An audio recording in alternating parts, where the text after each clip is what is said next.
Hey, what's up, Liron here. If you're starting a watercolor painting and maybe you feel a little overwhelmed by everything you're seeing, one of the best ways of getting beyond that is to make a simplified sketch of that painting, something simpler, smaller, more manageable. Paint it once. You don't even have to do a good job. All you have to do is actually paint it. And what you will get is experience you can use for that final piece. And a lot of you have been contacting me about this very issue. So pay close attention. I'm going to share a couple of tips with you that will help you by the end of this video to just be at ease when you approach a new painting, a new scene, a new subject matter.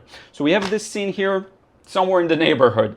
And what I want to show you is how very easily, very loosely, very low stakes, so to speak, we're going to portray this scene in a way that's very satisfying, but also, again, low pressure. We're going to keep things simple. My sketch is simple, and you can find a scan of it in the description of this video, because I want to paint this scene larger. I would really like to do a proper rendition of it. So the best way to start is by doing this study. Now, for some, this may look like a large enough painting if you're used to painting smaller, and that's fine. But for me, this is considered like very manageable size. So I'm starting with the sky, and what you'll notice is the sky is quite gray. It is a sunny day, but the sky is gray, and I like it, and we can use it to our advantage to bring a lot of interest to the scene, not from the sky. So here is our sky. Big brush, small piece of paper. You can go into the details there. You don't have to paint inside the lines or do anything like that. I'm gonna mix a somewhat warm-ish color for the buildings and just start placing them in, and check it out. Just simple brush strokes. That's all it takes, really. You could approach this as an underpainting and do multiple layers of it, or you could decide, you know what, this is my final layer, and so I'm gonna make the most out of it. And you know what, I kind of feel like let's try and make the most out of it. If we need to do some additions later on, I'm perfectly fine doing that, but let's try and treat this like almost with the intent of having this as the final version.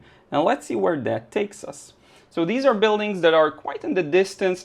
These buildings are so light, honestly, they're barely separate from the sky. The walls are pretty light. The colors, a lot of people struggle with building colors of structures. You know, what is it? Is it a yellow? Is it an orange? The truth is it's a combination of many colors sometimes, but usually it's just a neutral, warm color. And I'm gonna just blend a bit here, and we're done with the buildings for now. We may need to do another wash, and honestly, I don't really mind doing it. But for now, we're done. Now, foliage, and I'm gonna spray some water on this whole thing. Foliage is quite neutralized. As you can see here, nothing is too bright. So I'm gonna use my lemon yellow and a bit of ultramarine and a bit of red to just start and see what comes out of it. And check it out. We can decide that we're gonna focus on an area for a while or for a couple of moments, and that's perfectly fine. Look at the wetness. I do want to show you how wet things are. There we go. And we can decide for a couple of moments to focus on this area here and to really bring out the most out of it. But check it out, around this area, the shadow ends and we're starting to move into some lighter details and highlights that I might want to preserve. So I'm being a little careful there. Now, if we want to lighten up some of the top, we can bring in our same yellow, this nice lemony yellow that's a little opaque, and kind of spread it up and spread it out around the top, and then come back maybe with a bit of a darker black color and see if we can just get this section done in one go, which I would really enjoy. And we can get that same warmth from earlier and almost wrap up this shape. So we can stop there.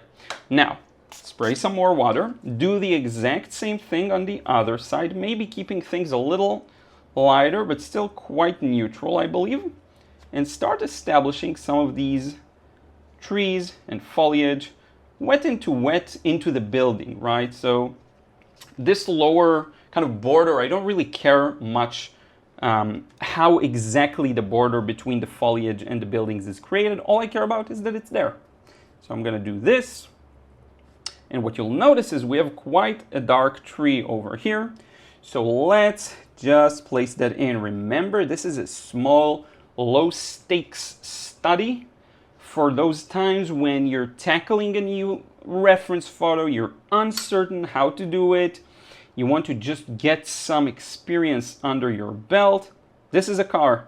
What I'm putting here, believe it or not, that's the side of a car. It's a dark car. And then what I'm gonna put here is once again the side of a car. And it's gonna get down all the way to the ground. And then we're gonna pause it.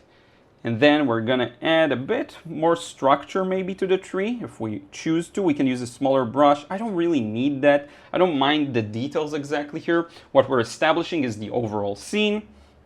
As these trees go lower, they do start to get darker, but what I care about the most is let's preserve the cars. Where the cars begin, I wanna make sure I don't lose that area. I want to preserve their shape. See all these little backgrounds potentially? No one cares, no one will notice, doesn't even matter.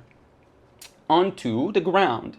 We can just go straight into it from here. So check it out, from the foliage onto the ground. You just place it in and you're good. And you know what, while we're there, let's combine it with the rest of the ground. So I'm going to add a bit more yellow here and make this mix a little warm. We're going to add a bit of this brown. And let's see what we got here and if it makes sense to use. It does. I think it does. And that's going to be our ground. Quite light. You don't want to go too strong here. It goes a little cooler actually here. So I'm going to try and maintain that. And as we move to the right side, this is where the bushes, the hedge begins. So I'm just going to go over this thing here. Very easy going. You can warm it up for a nice effect where it gets closer to us, the viewer. So a bit of orange and a bit of yellow, but keeping it light, that's important. And we just got it out of the way. Now, we're lacking context, right? So we have the ground, we have the buildings in the background. We don't have the cars yet. Let's start establishing those. I see just a lot of grays, some of them reflecting, you know, blue from the sky or warmth from the ground. Let's just work with it. Let's see what happens. I'm gonna just map these out here with very kind of loose, easygoing shapes while the ground is still wet, you know? I don't really mind that. We will get it controlled, so I'm not too worried. Let's get that windshield. That's a big part of the cars. So check it out how their shape just comes to life. And we're doing this in a super low stakes environment where if we mess up, it's not the end of the world. Like, check it out. It's really simplified. Big focus on shapes. You could go a completely different route and just choose a car and focus on that if you want. I can show you a bit of that if you're interested in that. Let me know in a comment down below, but I will try and just kind of show it to you here regardless. So you see, and that's another car with the windshield. Check out how nice the windshields go from light to dark and dark from light, depending on what side you're looking at, right? It goes from a little darker to a little lighter, and that's a nice little effect I like capturing. We have this here too with this shadow and with this window. I love, you know, the old cars. They kind of look bad in a way, but they have way more character to them. So there we go. And what we're doing here essentially is establishing some kind of a shadow. We're not done with that shadow. In fact, while it's still wet, we can do a lot with it. And hopefully I'm going to zoom in. Let me actually just zoom in here manually. So just so you can see some more of the detail, I'll just have to remember to zoom out. So I'm going to choose one of the cars and let's see what we can get away with because it's still wet. These are all somewhat wet. Again, let me show you how wet they are. You see the sheen, we can still work with those. So, and I've been told to show that more. So here we go. So check it out. We have a window here. Let's get it a little darker, right? And I know my paint looks strong, but don't forget this is like the darkest dark of the scene are these windows, and you want to make sure they do leave an impact, and you can kind of do it once and not do it again. Now under here we do have this grill area, we do have the shadow underneath, and we are taking some risks here by painting this while the ground is still wet, and that is perfectly fine because it's not wet enough so that it spreads everywhere and does like a huge mess. It's wet just enough so that we get nice flow. And you know what? You can work this car till you feel, you know, happy about it. Add very slowly more and more details. Like I like this shape here. And I can come back with maybe a tiny brush and just get that nice little, not highlight, but license plate area. You see, just place it there. While things are still wet, you know, this is perfectly fine. If you're seeing some, I see some nice violet-y shadows to the side here. You can establish some of those to indicate that some areas have reflected light while others don't. And yeah, this is pretty much it. Let me zoom out so you can see the whole thing. Now, if you're worried about colors, which I know are a concern to some, don't worry, because the colors are going to fix themselves in a moment, meaning that green is going to be huge for our composition in scene. Okay, so we're going to continue with these cars just like I've shown you with this one, keeping it simple. We're doing a study for a more complex piece, and you see how there are endless numbers of ways you can attack this kind of a thing, you know, and a lot of them can be more like planned out, and if that's your thing, that's great. You know, that's often not my thing, so a lot of it can instead be, let's put something down on paper and let's use our instincts and intuition, which even if you still haven't developed them fully, it's still something you can use. I know people say, you know, sometimes people say easy for you to say because you worked at it. Well, you know, my instincts guided me even when I was a beginner, and some of my best paintings are those that were produced using the help of these instincts. But in any case, yeah, this now started to dry. It doesn't matter though, we can just work with it. So this car is dry. Let's place that shadow in. Let's place that tire in. Let's place the shadow underneath. There's a bit of a gap here that's interesting. There's this diagonal, nice looking window. If you want to bring some more interest, go for a more vibrant blue in just one select spot. So we'll go for a phthalo blue here just for fun. And check it out. I'm gonna use this nice blue only maybe for a few cars. Maybe just this one. And you know what? I kind of like this one. So let's do this. And then just smooth and blend it out. And you see how we increased our range of interest in colors, right? This color isn't really there, but it looks good. It looks interesting. And then if you want to further contrast it, you have actually this gift here of this patch of ground that you can use that same orange on. And you can bring that same kind of orange, maybe a lighter version of it here, just to enhance the connection between the colors, right? So you get a nice little combination of cool and warm, right? And I didn't even paint the rest of the license plates yet, but I kind of like what I'm seeing on paper. We have another car here. We do have this window that's darker, this kind of shadow under the car. You can keep things quite simple back there. You don't have to put in a lot of details, of course. And we have this little piece of ground here, curb, whatever. So it's starting to work. Let's go over the car on the right. So this is mostly gray and it's kind of warm. So what I'm gonna do is I'm gonna keep the top light and I'm gonna start warming down the areas below. And the very important feature is that tail light, right? We want that red tail light here. So here it is. Its part that faces upwards is lighter towards the sky, right? So this is the part here. And by the way, I'm going to use this opportunity, and the lower part is darker. I'm going to use this opportunity to let you know, if you want to learn how to paint like this, how to let go, enjoy the process, paint loose, beautiful watercolors, break free. It can happen really fast. If you still haven't checked out the frustration-free watercolor course, please do. It's a great way of supporting my work. You get a full course around 4.5 hours long with some of the best processes you've seen by me, and some of the best lessons, right? So a lot of them are just beginner stuff, more beginner than what I'm doing on YouTube often, but a lot of them are also like, there's one process that's really unique and I like, and I think is worth getting the course just for that one. And people sell courses with one painting process for the price of this course. It's $39.99. Check it out. Again, if you've been watching me even for years and you never really considered going deeper on watercolor, this is your chance.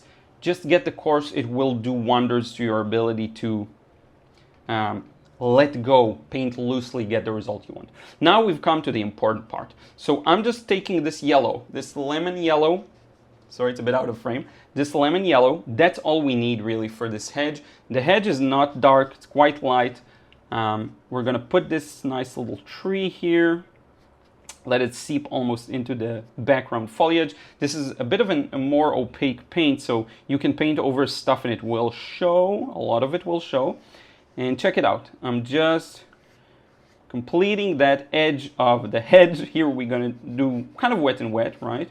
And as we get to the shadowy part, really around here, we can pretty much just mix this with our black, because this is just a dark color. Now what you want to do is not lose this edge, so don't go too high into it, okay? Keep some safety and distance and just touch the edge. And I was told I should show more of how colors interact, so check it out. I'm gonna, oops, I touched my painting. You see how I'm just glazing the edge. I'm not really going too far up there, because if I were to do that, I might paint too much into the yellow that we have here, and I don't want to destroy it, okay? So, and there are gaps in this hedge, so you could include them. You don't have to. I think I'll do kind of a hybrid approach, because I don't know, I don't care about these gaps as much, but maybe in the larger painting I will. For now, I don't. Now, a lot of people are scared with like what's gonna merge in my painting and what's gonna stay dry and maybe untouched. I'm gonna show you exactly that right now, and it's really important, so you wanna pay close attention. So check it out. We have this beautiful hedge. We've kind of let the yellow green from up top to kind of touch the lower layer and stay. And here's a hint to what's coming next. And mess around with it a bit so the two have blended. So let me show you what I mean. We have this dark wash, and it kind of just touches the lighter wash, and we're perfectly okay with that. In fact, let me add a bit of a middle interim kind of layer that's a little more even green. See this? And I'm perfectly okay with these two flowing just a bit.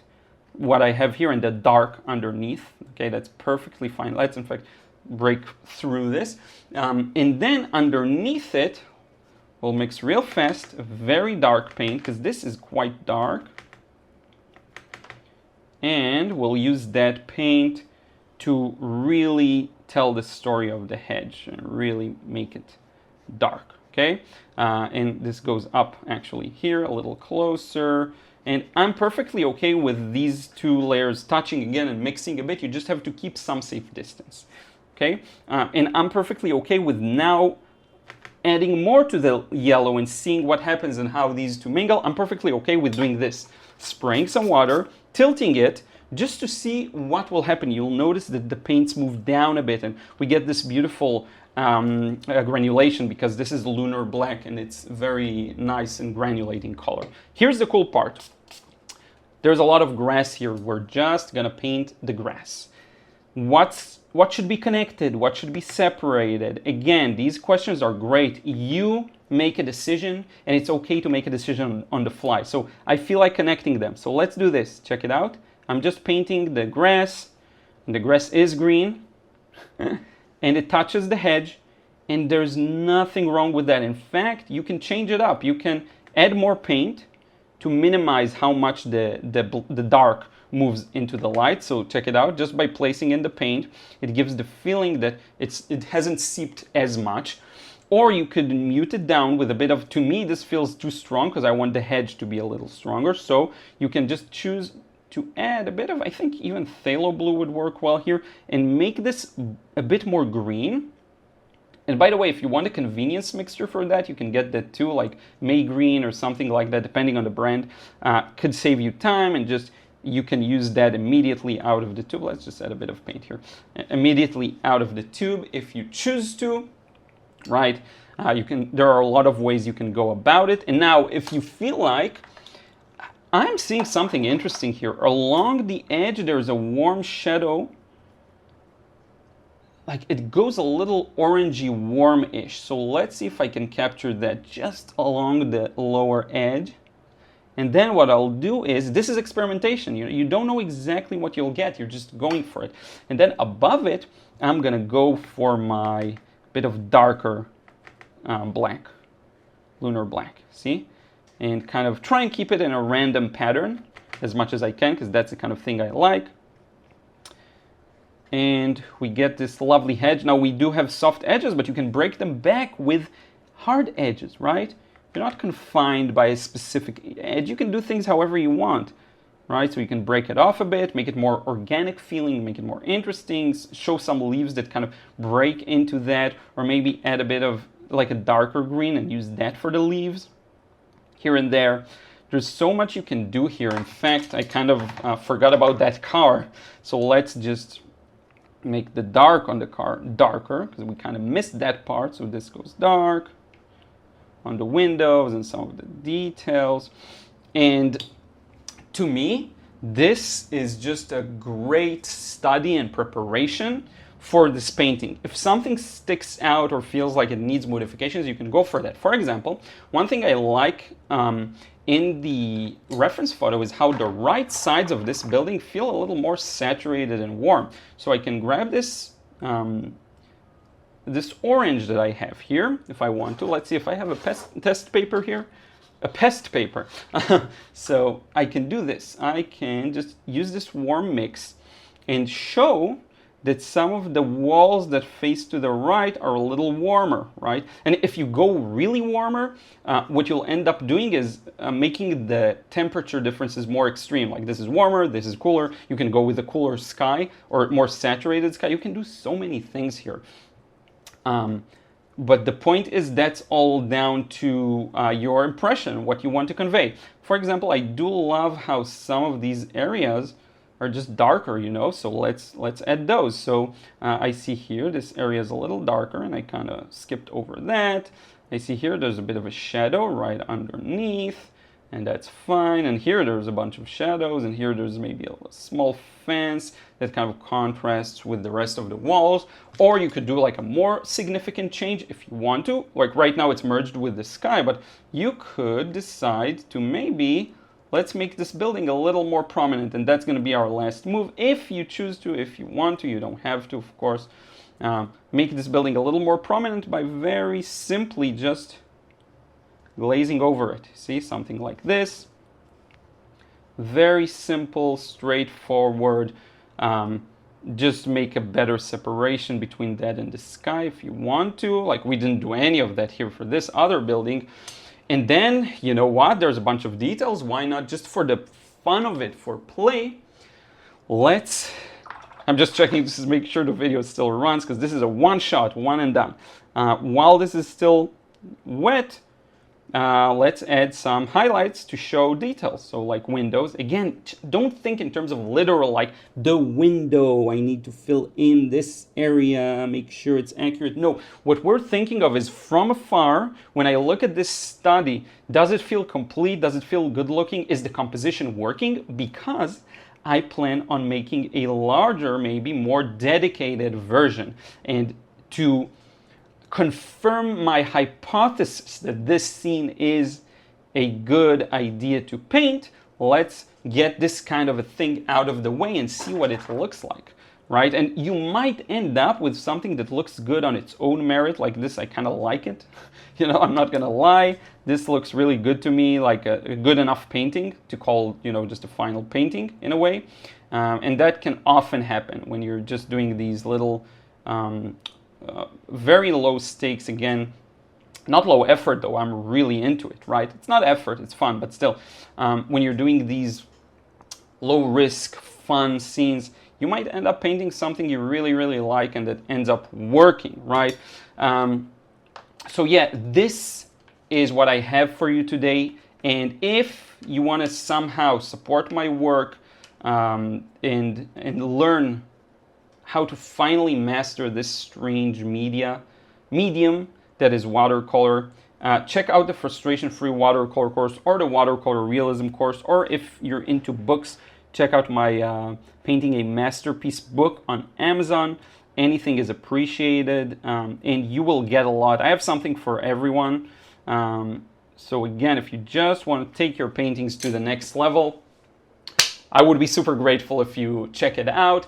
Lifetime access to the courses. You just make a one-time purchase, you get a lifetime access, you can watch it at your own pace. It's a online video course. And actually I noticed that if I don't do this, I'm gonna regret it. This needs to be a little darker. And we're gonna real quickly just do that because it does need to feel more grounded and maybe less artificial. So let me add a bit more of that yellow instead of that blue. And you could even add a bit of warmth just in one go. Check it out. That's not something you see every day. You just go ahead and over that you glaze, right? And I completely removed my signature here. But you see, this is exactly why we're doing these little experiments. To see what works, what we can get away with. This will dry lighter, so I'm not too concerned.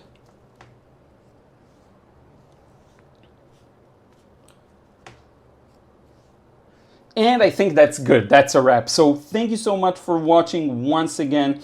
I really appreciate it. I love doing this wet and wet. It's so fun. And yeah, it's huge. Again, anything, any kind of support is huge.